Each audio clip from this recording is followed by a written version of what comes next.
नमस्कार दोस्तों, मैंने अपने पिछले इंटरव्यू में एक जो साक्षात्कार मैंने पिछला लिया श्री प्रशांत कलुस्कर जी का, तो मैंने आपसे कहा था कि मैं बहुत ही जल्दी बहुत सारी चीज़ों पे से पर्दाफाश करने के लिए, बहुत सारे आईने पे लगी हुई धूलों को साफ करने के लिए मैं कुछ और नए लोगों के पास जाऊंगा।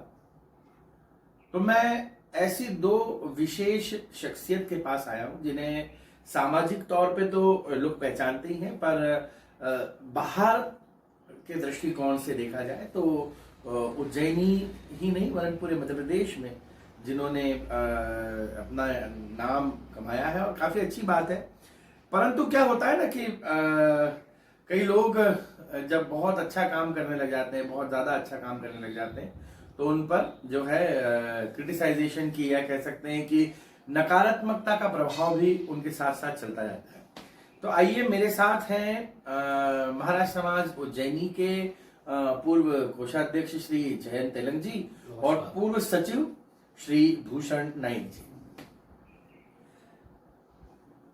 3 साल हो गए सर, सरकार आपकी बन गई यहाँ। 3 साल आपके अपने महाराष्ट्र समाज के अंदर, हम सरकार इसलिए कहेंगे कि समाज भी एक सरकार ही चुनता है और पदाधिकारियों को बिठाता है।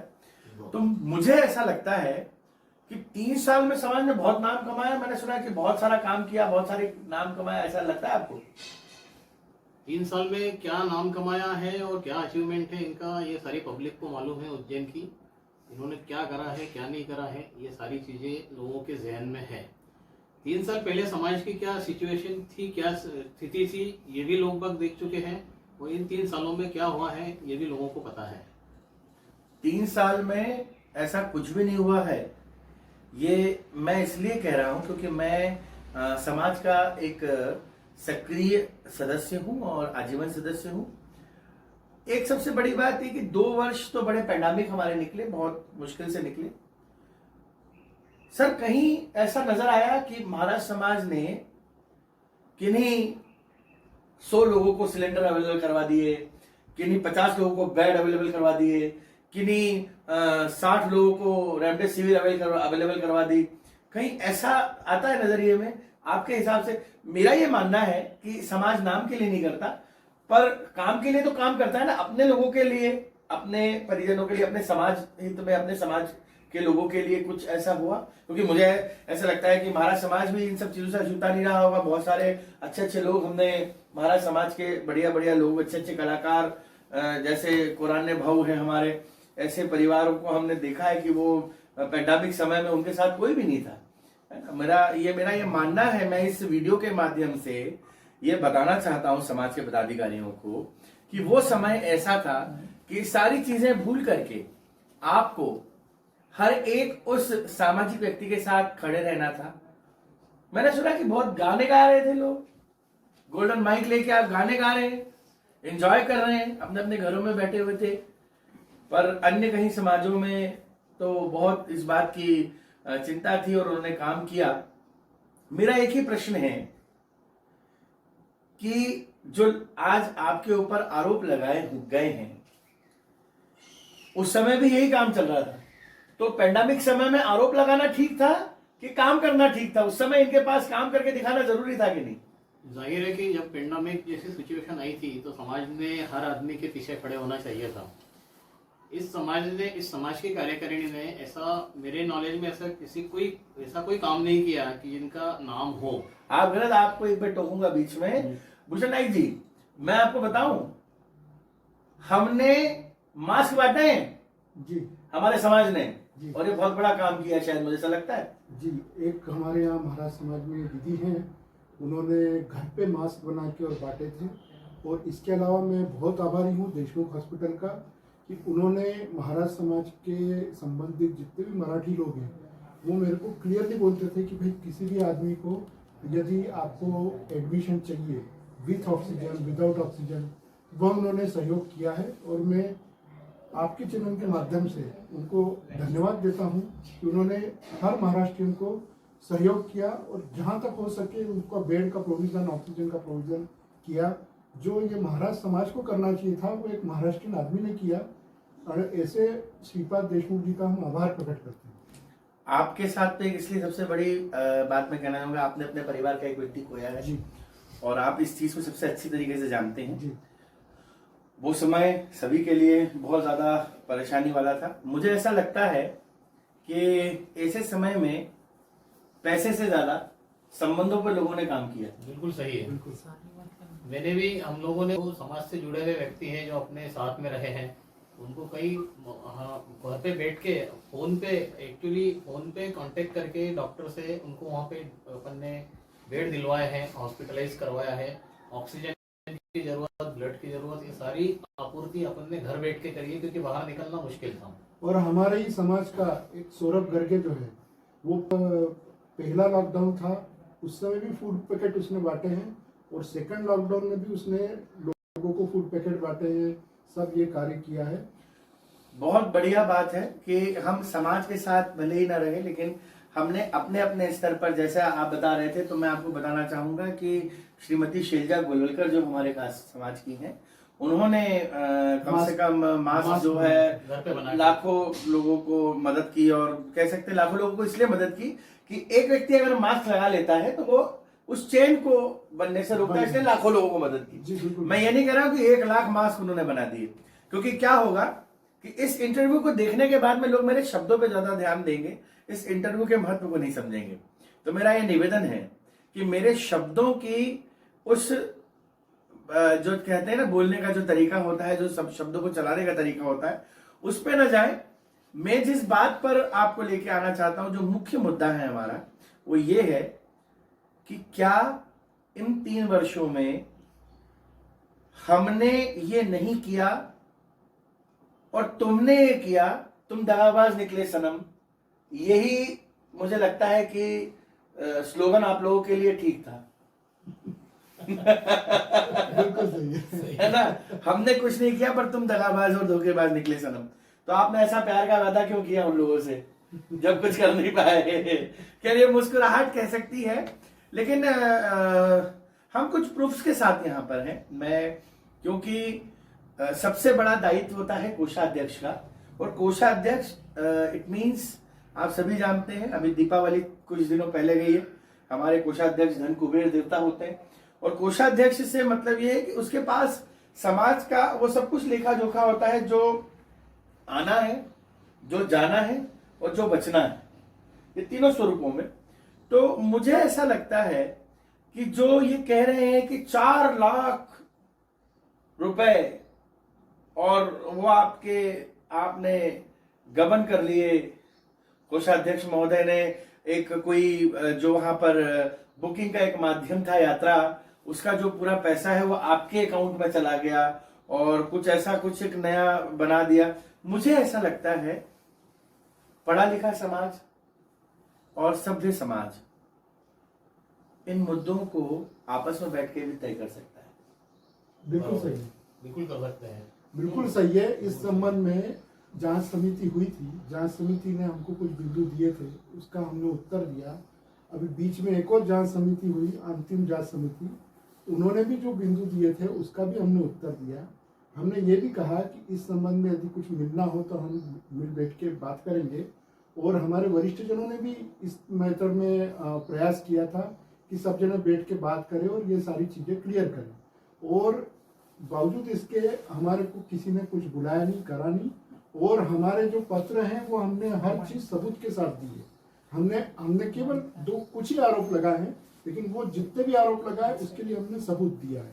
लेकिन इन्होंने जो भी आरोप लगाया है इसमें किसी में भी एक भी सबूत नहीं दिया है। बिल्कुल सत्य बात है। मैं एक बात कहना चाहूंगा जी जी कि इन्होंने जो 42 या 43 आरोप का पत्र भेजा, उस पत्र में हमेशा इन्होंने सिर्फ आरोप लगाया है, और उनके प्रत्येक पत्र का हमने जवाब दिया है, और हर पत्र में लिखा है कि आपके पास जो भी इस आरोप से संबंधित डॉक्यूमेंट्री प्रूफ होंगे उसके हमको फोटोकॉपी दें आप। हर पत्र में लिखा है, लेकिन इन्होंने, कार्यकारिणी ने उस बात की ओर कभी भी ध्यान नहीं दिया। और हम हमेशा बोलते रहे कि आप भाई जब तक वो नहीं दोगे तब तक हम हमारे लीगल एडवाइजर से कैसी सलाह लेंगे, हमको वो जरूरी है। बिल्कुल सही बात है। जब तक मैं अगर आप पे केवल आरोप लगाता रहूंगा और आपको आरोपित करता रहूंगा कि आप गलत हैं, आप गलत हैं, आप गलत हैं, और वो आरोप तभी सिद्ध होगा अगर आप कोर्ट में भी जाते हैं तो आरोप तभी सिद्ध होगा जब जज के पास में उस चीज का कोई प्रूफ मटेरियल होगा, उसका साक्ष्य जिसे हम हिंदी में कहते हैं। एक बात और मैं पूछना चाहूंगा कि 3 साल पूरे होने वाले हैं और इन्हें अब बचने की तैयारी करना चाहिए ना। नई चुनाव की घोषणा होने वाली है थोड़े दिन बाद में, तो इन्हें बचने की तैयारी करने के अलावा ये वापस से वही खड्डा खोद के और वापस से वही सारी चीजें अंदर से उकेर करके क्या बताना चाहते हैं आपके नजरिए के अनुसार। और मैं आपको ये बताना चाहूं कि जो जो आरोप आप पे लगे हैं, पहले तो यात्रा वाला कोई मटेरियल यदि आपके पास हो तो आप मुझे दिखाएं। ये कैमरे के सामने आप मुझे बताएं कि आपके पास जो एक पूरा उसका मेरे ख्याल से खाका है, ये आप देख रहे हैं दोस्तों। ये जो है ये यात्रा धाम बुकिंग जो एक वेबसाइट है उसका पूरा बही खाता इनके पास है कि ये उसी के खाते में पैसा गया है, समाज के अकाउंट में पैसा गया है, ना कि इनके अकाउंट में, है ना। उनका आरोप है कि ये पैसा इनके अकाउंट में गया है, उसका प्रूफ है, ठीक है। वो प्रूफ लाके दें कि इनके अकाउंट में गया है। और ये तो मैं आपके मुंह से ये जरूर कहलवाना चाहता हूं इस इंटरव्यू के माध्यम से कि आप आज भी जांच के लिए तैयार हैं। बिल्कुल तैयार है, बिल्कुल तैयार है। और जो अकाउंट में पैसा आता था वो मैंने ये सुना है कि मेरे मिसेस के अकाउंट में डाला गया है पैसा, ऐसी अफवाहें फैल रही है समाज में, ये सरासर गलत है। और ये प्रूफ है मेरे पास में, इसमें एनईएफटी नंबर। मतलब आप दोनों आप मान लीजिए कि कल को यदि समाज के सम्मानित पदाधिकारी ये कहते हैं कि हमें आपके बैंक अकाउंट का पूरा जो है खाता चाहिए, तो आप देने को तैयार हैं? बिल्कुल बिल्कुल देने को तैयार है। और ये एनईएफटी नंबर है, इसमें पूरे स्टेटमेंट में बैंक में अपने समाज के खाते में जो अमाउंट गया है जी, उसका यूटीआर नंबर और एनईएफटी नंबर, इससे अगर ये टेली कराएंगे तो बहुत सही। नंबर जो है आप देख सकते हैं कि यात्रा कंपनी के खाते में ही पैसा गया है, आपके खाते में, समाज के खाते में पैसा गया है, यात्रा कंपनी के माध्यम से इनके खाते में या आदरणीय की जो अर्धांगिनी है, श्रीमती है, उनके खाते में किसी प्रकार का कोई भी लेन देन सामाजिक परिप्रेक्ष्य से नहीं हुआ है। मैं भूषण नाइक जी से प्रश्न करना चाहता हूं। भूषण नाइक जी, प्रायः आप समाज में अपनी तरफ से भी और अन्य बड़े लोगों की तरफ से जो आपके माध्यम से जुड़े हुए हैं, क्योंकि आप भारत के ऐसे एक सेवा कार्य से जुड़े हुए हैं, शायद वो महाराष्ट्र समाज के लिए भी बहुत सौभाग्य की बात है और हम सभी के लिए भी, कि आप भारत के एक बहुत ही संभ्रांत मंत्रालय से आप जुड़े हुए हैं, जिसके कारण आपके साथ काफी लोग जुड़े होते हैं। तो चाहे गणेश उत्सव हो, चाहे अन्य कई पर्व हो, तो आप कई लोगों से डोनेशंस वगैरह जो दिलवाते हैं, तो ऐसा इनका आरोप होता है कि उसमें भी कुछ अंदर घाल घोल हो रहा है, या उसमें आपने सामने वाले से 50 लिए हैं और यहाँ पर 20 दिए हैं, या ये तो क्या इन सब चीजों के लिए सामने वाला व्यक्ति समिति के नाम का चेक वेक नहीं बना के देता था क्या आपके नाम के बना के देता था? देखिए, ऐसा है, मैं भारतीय मानक ब्यूरो के लिए कार्य करता हूँ और मेरे जो क्लाइंट्स हैं जिनके लिए मैं सेवा कार्य करता हूँ, वे वैसे ही अनुग्रहित रहते हैं कि मेरे कार्य से संतुष्ट रहते हैं। इसके अलावा जब उनको ये मालूम पड़ता है कि मैं कोई सामाजिक कार्य कर रहा हूँ, तो उनको ये बहुत अच्छा लगता है कि अरे आप सामाजिक कार्य कर ले तो हम क्या कर सकते हैं आपके लिए। तो मैंने एक माध्यम बनाया था कि गणेशोत्सव के माध्यम में जब हमारी पत्रिका छपती है, तो पत्रिका में जो है हम उसका लिखे, उनकी ऐड लें और उनकी ऐड भी छापे और साथ ही में उसका एडवर्टाइजमेंट भी दे दें, तो उससे वो पेमेंट आ जाएगा। तो वो उनका भी ये हो गया कि हाँ ये एक एडवर्टाइजमेंट हो गया, और उसका वो बाकायदा पेमेंट देते थे, पेमेंट की रसीद बनती थी, उनको भी दिया जाता था। बिल्कुल। तो इसी तरीके से करीब करीब आप समझ लो कि मैंने जब शुरुआत में, जब मैं सचिव पद पे नहीं था, तब हमने 2014 में जो गणेश उत्सव किया था, उस समय हमने करीब 3.5 लाख का प्रॉफिट करके दिया था। गणेश उत्सव करने के बाद में करीब 10 लाख का गणेश उत्सव था, और उसके अगले ही साल 15 में जो गणेश उत्सव किया था उसमें 6.5 लाख का प्रॉफिट करके दिया था। वह भी गणेश उत्सव 11 लाख के आसपास का था अंदाजा। तो यह कहीं ना कहीं अपने ऐसा है कि समाज में जब आप कोषाध्यक्ष के पद पर होते हैं तो आपके पास बहुत सारी जिम्मेदारियां होती हैं।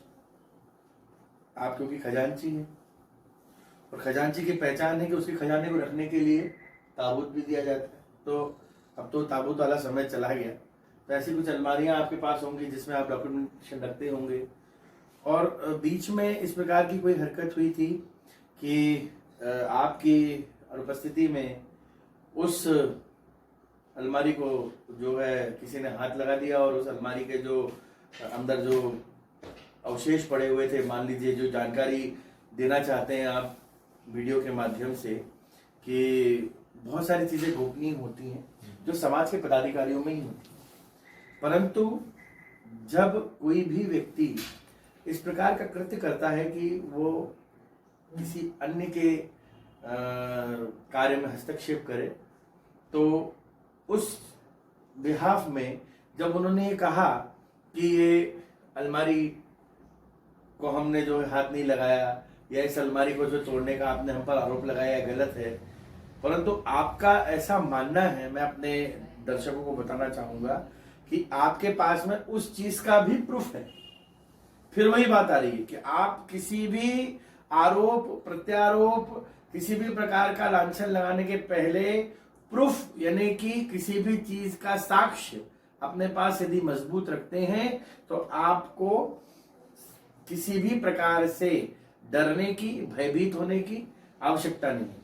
आपके पास में देख रहा हूं एक कागज है और ये कागज मेरे सामने है और इस कागज में मैं बताना चाहूंगा कि आज दिनांक 15/1/2020 के दिन शाम के समय श्री कोषाध्यक्ष श्री जयंत तेलंग, इनकी जो अलमारी है वह मुझे खोलने में आई और आज अलमारी का जो ताला है वो टूटा हुआ था। 5 महीने से वास्तु जो विशेषज्ञ हैं उनके पास, वास्तु संयोजक जो संयोजक हैं उनके पास जो है इस जो है अलमारी का जो है पूरा जो है रख रखाव था। रूम में रख के उन्होंने रूम में रख के और ताला लगा लिया था अपने रूम का, ठीक है।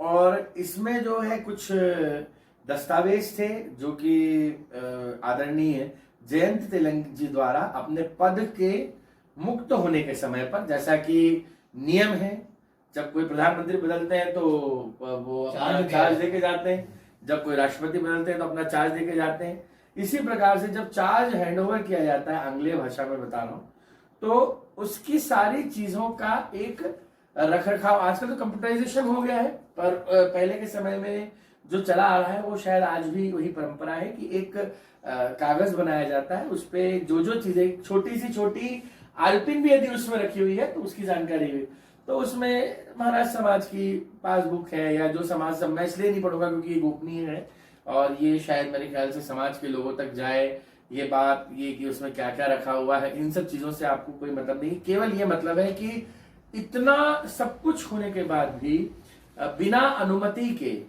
जो वर्तमान उस समय के कोषाध्यक्ष थे उनकी अनुमति के ताला टूटा हुआ मिलना और ताला तोड़ने की वजह क्या है, क्या उसमें कोई ऐसे डॉक्यूमेंट्स थे जिन्हें वो विनिष्ट करना चाहते थे?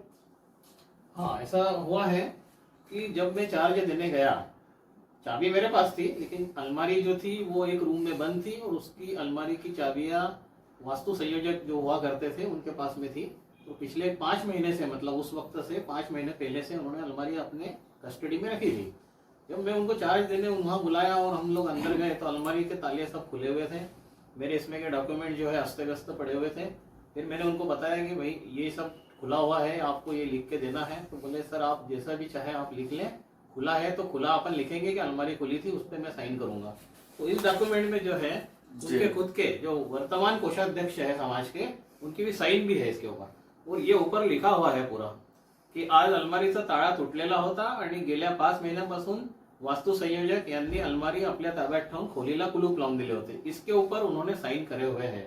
ये बात वो अच्छे से जानते हैं कि अलमारी के ताले टूटे हुए थे और यही वजह है कि इनको जो ये जो डॉक्यूमेंट नहीं मिल रहे हैं या जो हम पर ब्लेम लगा रहे हैं, ये सारे डॉक्यूमेंट उसमें से गायब हुए हैं। इसके लिए जिम्मेदार कौन है तो मुझे पता नहीं है, लेकिन ये वास्तु संयोजक जो उस वक्त तात्कालीन थे उनकी कस्टडी में अलमारियां हुआ करती थी, उसको उन्होंने खुद का ताला लगा के उसको सील कर दिया था, रूम को ही सील करा रूम था। को सील करा था। और अलमारी हमें भी यही लगता है कि जो चाचणी समिति यानी पहली जो समिति बनाई थी उन्होंने जो ये आरोप लगाए थे उसमें भी वो आरोप में तथ्यहीनता इसलिए दिखती है कि उनके पास भी कोई किसी भी प्रकार का उन्होंने हमको कोई एविडेंस नहीं दिया। उन्होंने यही बताया कि ये कागज नहीं है, ये ऐसा है वैसा है, तो कुल मिला के उनको कागज नहीं मिलने के कारण वो उन्होंने आरोप डाले। अच्छा, किस प्रकार के कागज आप बताएंगे, किस प्रकार के कागज जो मिल नहीं रहे? इन्होंने जो आरोप लगाए हैं उसमें वाउचर फाइल हुआ करती थी, दूसरी फाइल से हुआ करती थी। जो आपके समय में जो आपने जो पैसा लोगों को अगर मान लीजिए किसी को पे किया है तो उसकी एक वाउचर फाइल होती थी, जो उसके बिल वाउचर थे। देखिए, जैसा रामेश्वरी कंस्ट्रक्शन को आपने कोई पे किया होगा तो उसकी पूरी जानकारी उसमें थी, जो आज लिखित में अवेलेबल नहीं है। इसका मतलब ये कहा जा सकता है कि आपकी अनुपस्थिति में उस कमरे को खोलने के बाद उस फाइल को बिना हैंडओवर किए उस अलमारी के ताले को तोड़ने के बाद में उसमें से वो संबंधित फाइल निकाल करके जो आपने अच्छे कार्य किए हैं, जो आपके द्वारा अच्छे कार्य किए गए हैं, समाज हित में जो कार्य किए गए हैं, जिनका पूरा पुलंदा, आप ध्यान से सुनिए मेरी बात को, कि जिसका पूरा पुलंदा इन्होंने उस अलमारी में कोषाध्यक्ष जी के मार्फत उसमें रखवाया था कि भविष्य में जब ये भविष्य के अंदर समाज की उन्नति और समाज के विकास के विषय में जब भी चर्चा होगी तो इन डॉक्यूमेंट्स के माध्यम से वो बता सकते हैं। वो डॉक्यूमेंट्स आज नहीं हैं, आपको मैं बिल्कुल साफ कह रहा हूं। वो डॉक्यूमेंट्स जो इनके द्वारा कार्य किया गया, जो पेमेंट्स किए गए, जो कार्य अगर बताना चाहते हैं कि हमारे द्वारा ये कार्य किया गया तो वो सारे जो डॉक्यूमेंट्स है वो विनिष्ट कर दिए गए। आखिरी प्रश्न मैं आपको एक चीज बताना चाहता हूँ। देखिए, कोई भी हमारे भी समाज की, क्या सभी समाज की एक ऑडिटर द्वारा रिपोर्ट जारी की जाती है। हमारे भी समस्त जो भी पूरा लेखा जोखा था जो इन्होंने बनाया था अकाउंटेंट के माध्यम से, उसका ऑडिट रिपोर्ट बनी हुई थी। उस ऑडिट रिपोर्ट में यदि कोई बिल नहीं मिलता है तो ऑडिटर ये निश्चित रूप से कहता कि भाई ये बिल नहीं है या ये नहीं है या वो नहीं है। उन्होंने इस तरह का कुछ भी नहीं लिखा।